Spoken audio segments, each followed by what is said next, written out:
This has to do with male testosterone and how men are willing to do riskier things in front of attractive women. All right? So 2 scientists in Australia have found that when men see attractive women, their level of testosterone rises, and they'll do crazy things. Now, how did they conduct this study? What they did is they had a group of male skateboarders, right? And they were to be judged by a male judge and then later by an attractive female judge. What they found is the skateboarders were mediocre when they were doing their skateboarding routines in front of the male judge. But when they had the attractive female judge, they were doing crazy things that were riskier, more dangerous, and they weren't willing to abort whatever trick they were going to attempt. So let me explain a little more, right? So what she means by the last part, for example, is if they were going to go up for whatever it is, and I don't know skateboarding terms, but they were a little off,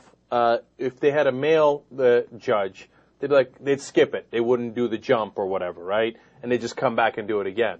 But even if they were a little off and it was a female judge, they're like, fuck it, I'm going to do it, right? And they go up.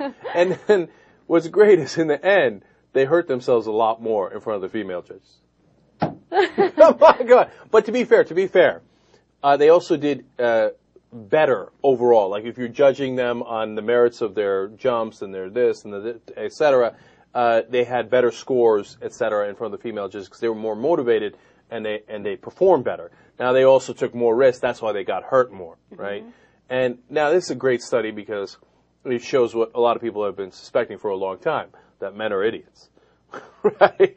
But there's now an evolutionary basis for that. And you can understand it. It's very simple. Like you want to show off. It's like the peacock with his feathers, etc. And one way you show off is to impress the woman. Right. And that involves sometimes a degree of risk and getting yourself hurt. It's so funny because I tried to compare this study or basically apply this study to women to see, okay, well, how do women act in front of men as opposed to women, right? Like I use the example of getting dressed and putting makeup on and all that stuff, right? And I said, okay, are women more likely to get all dressed up and get all sassy in front of a man? And then I realized, no, they're more likely to get dressed up and sassy in front of the woman because it's the whole thing about competition. Well, no matter how you slice it, it comes back to evolution, right, and to biology. And we got to capture their attention. For us, women, for women, us. But it is a competition, and there might be a very good. That's a different study, right? Right. But I suspect you're right for different reasons. Because in the past, men had a number of women. That it was a polygamous society in a lot of ways in the past.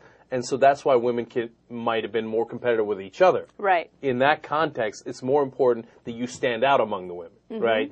Now, I'm damn it, Jim, I'm a talk show host, not an evolutionary scientist. Is that even such a thing?